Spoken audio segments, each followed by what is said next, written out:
Okay, so I've been married for 5 years, and here's 5 pieces of advice that I wish I gave my younger self preparing to be married today.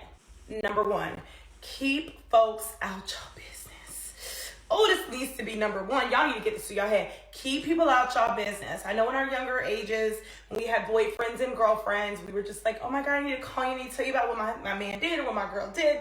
The moment you tell them, they no longer will like that person. I don't care if they pretend to like them secretly, they don't like your partner anymore. So the moment you tell them something negative, it will stick with them for the rest of their life. You'll be over it. You're on to the next. You guys are back in La La Land and Happy Land, and now you got this person that also has this information that you wish you never shared in the first place. Keep your mouth shut. Focus on your marriage. Keep everything between you and your marriage. I mean, there's nothing wrong with having a friend to share certain things with, but I would keep it very minimal. So real quick, I'm gonna pause this, and this is just something that has always been, even from day one with any man that I've known, was always keep your business in house, right? Because we know that everybody, like, once you let them know what's going on, that they're gonna want to try to fix it. They're gonna want to even pit people against each other. And exactly how she alluded to was, look, the people not gonna like that person again, and they don't even know what's really going on. For real, on the deeper level, they just kind of know the surface level and what you're telling them, and they reacting, right? They, oh my God, like, oh, I hate this person now. Why did they do that? And they have no context on what really went down or what's really going on with the emotions behind it. Things that might have even led up to that. They only getting what you dropping in their lap.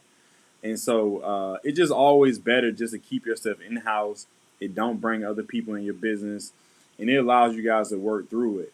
But also, she said, maybe there is one person that you can lean into who might relate to the situation, who don't pass judgment, who y'all both may be in good standing with, or that person who can challenge you, like, hey, bro, nah, man, you tripping, you know what I mean, or girl, you tripping, like, fix the situation. So you need them people who can push back on you and not just only be a listening ear. So those are people. If you do have someone to kind of like confine in, then that's the type of person you want. Someone who's going to challenge you as well as that being a listening ear. So, well, yeah, keep your business in house, man. So anyway, we will keep it going. Number two, stop trying to make the person you are with be like you. You guys are two separate people. You are not the same. You guys did not grow up the same. You guys probably had different morals, different parenting, different lifestyles. Stop trying to make the person that you met somebody else than who they were. There's nothing wrong with getting better and being the best version of yourself, but when it comes to changing a entire person's trait, unfortunately, that's who you married, that's who you got to stick with. Because the moment you try to change them, if your partner does change, they will end up resenting you for it, and that'll probably end to divorce. All right, real quick before she go to number three. So yeah, I just want to piggyback on that. I absolutely agree with that. And this is probably one of the hardest things. She probably could even put this number one. I think a lot of us go into it expecting who we marry to stay the same as we, build this life with this person. But hey, everybody gets older. Everyone go through different growing pains and in different stages. And sometimes we may not like the person that is transforming to be. Sometimes we may like it. But I would say that's why it's good before you get married to kind of really look at their person's background, who you marry, their family tree, where they're from, and you can kind of at least get a cultural sense on what their beliefs are, different things like that. Also, I would say the one thing I've only seen, yes, you can't change a person.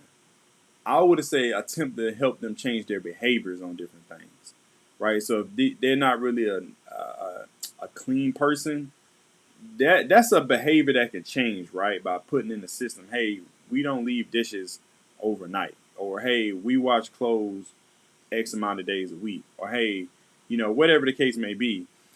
That's a behavior change. It's not really a change of a person's like core beliefs and stuff. So I think that can be changed. But yeah, where a person's from, how they were raised, and their cultural things, yeah, don't try to change people. Either accept it or don't deal with it. That's my belief. Number three, no one is perfect. I have to be very careful what I say here because no one is perfect. If your partner and you truly love each other, you guys have great communication skills, you truly love each other to the core, and your partner makes a mistake, and you know they are truly sorry for that mistake. It is okay to forgive. Let go. This is not when we were younger and we had boyfriend and girlfriends, and as soon as they fucked up one time, we were like, all right, we're done, out the door. When you are married, you have to work through the stuff that you don't like just as much as the stuff you do like. And I mean, it will humble you. It will humble you. There are things that you probably did not accept that now you kind of have to work around. And I'm not saying to continue to accept those. I'm telling you that no one is perfect, and it's okay for people to make mistakes as long as they are doing the work to better themselves. Okay, my next one. All right, so real quick, listen, she preaching to the choir now, right?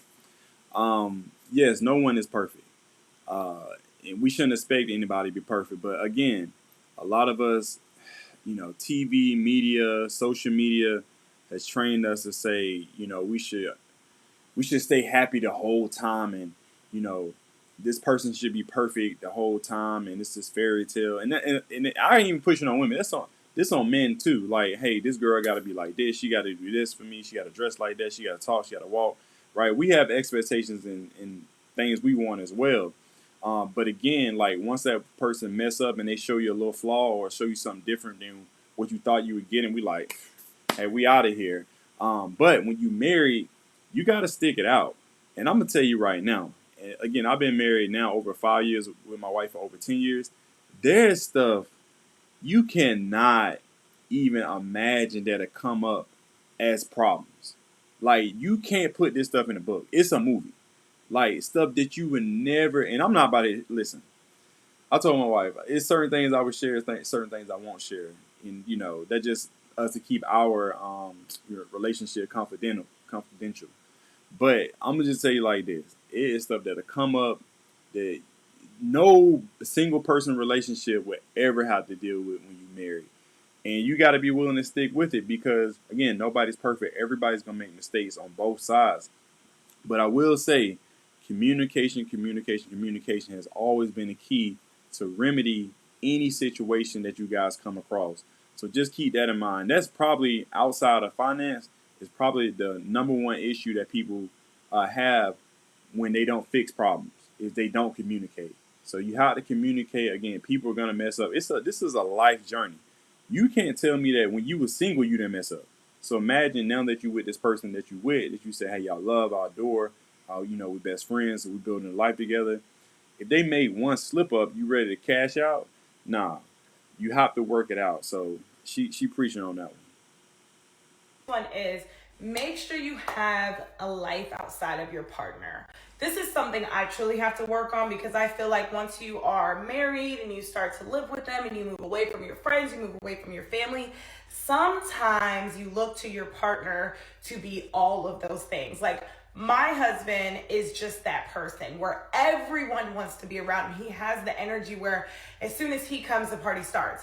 And like I told him one day, I was like, I'm sorry that you have to carry that weight of being that person for everyone.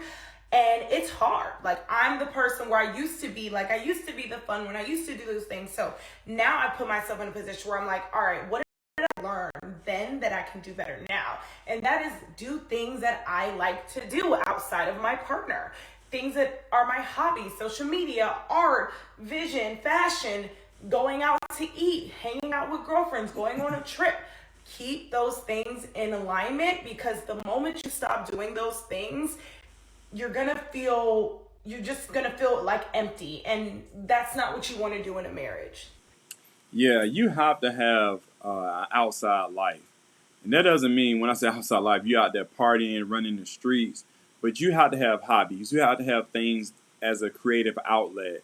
You have to have things that, you know, just keep you busy versus just always being in the face of your significant other. Listen, I love my wife. she loves me, but sometimes, listen, we need some space, right? And that's just what it is. And it's just, I love being up on her. I love when we cuddle, when we got our time, we vibing. But sometimes, look, go hang with your homegirls. You know what I mean? Let me go hang with the boys, man. It's just a reset. You know, you need that separation, and it's just healthy as well. You know, they get a chance for her to go talk girl talk with her girls, me with the boys. We gonna locker room talk, and it's just good fun, man. It's just a healthy relationship, just outside of you two being up on each other all day, every day, and that kind of creates a echo chamber as well. You don't. It's like y'all only speak y'all language. You just need that separation. I can't.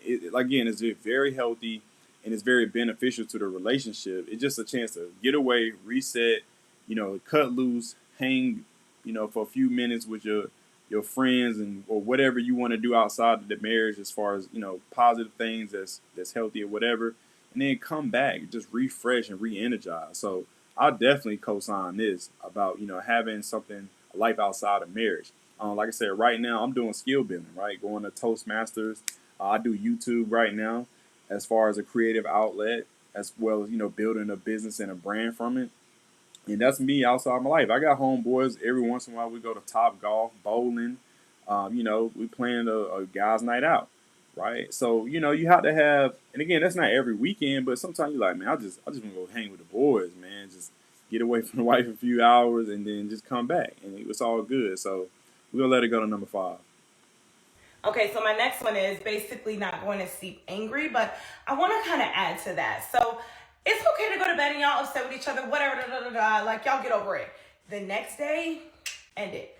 Y'all can still deal with it whenever you need to deal with it, but once you've dealt with that, don't bring it up anymore. Let it go. Like if you guys have a disagreement, fix a disagreement and move on. Or if someone says something that you don't like, make sure they apologize. One thing about me and my man, if we get upset with each other, we walk away from each other and I'll send a text. Because I'm not big on verbally communicating sometimes because my emotions get the best of me. Honey, I will go for the juggler. Every time. And so will he. You know, so will he. He will let me know. So what we do is we like to take a break from each other, step away, go into another room. Okay? And I will communicate how I feel in text, and he will have time to process it, understand it, and we move on. And we don't dwell on it the next day. So yeah, I'm gonna end it right there. But basically, what she was saying was, you know, there's gonna be times where issue arrives, right? And you guys just need a chance to breathe and contemplate and, you know, wrap your mind around what's going on and how to fix it. And so sometimes, yeah, you just need a little bit of space apart. I don't do the text thing like she said, but hey, everybody's relationship is different. I'm not knocking her for that. But for me, I used to wait days and then, you know, let it boil up and let it process and let it simmer and marinate, and then I want to come talk. But that didn't really work out so good. And so now it's like, if I feel it, maybe an hour, maybe 2 hours, just to allow it to process. That way I can get my thoughts together, right? Get my approach together on how I want to address the problem. But I always want to make sure I come with a solution as well, not just spear the problem. But hey, if you feel comfortable, hey, shooting a text, hey, this is how I feel. You know, I like face to face. I like that way I can see the person, I can see their emotions, I can look them in the eyes, I can hear their tone of voice. That's just me personally, and they can feel the same from me, and we can really, you know, feel, hey, how's this person really feeling? Are they really connected with what I'm saying as far as, you know, the problem and wanting to fix it? So that's me. But hey, whatever floats your boat, whatever works for your relationship. Again, I'm not knocking her, but I just don't do the text thing. I think it's just more beneficial to really sit there and each other, look at each other, and talk it out. But hey, whatever floats your boat. Anyway, that's the video for the night. Hey, thank y'all for checking in for this reaction right here. Again, shout out to the content creator. She did a thing on this one with, you know, the 5 lessons, I guess, before getting married. But hey, drop a comment below.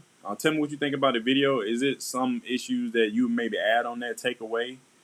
Subscribe to the Husband Code as well. If it's your first time been watching for a while, go subscribe as well. And hit that like button and notification bell, because I drop videos every single day. And until next time, I appreciate y'all. Much love. Peace.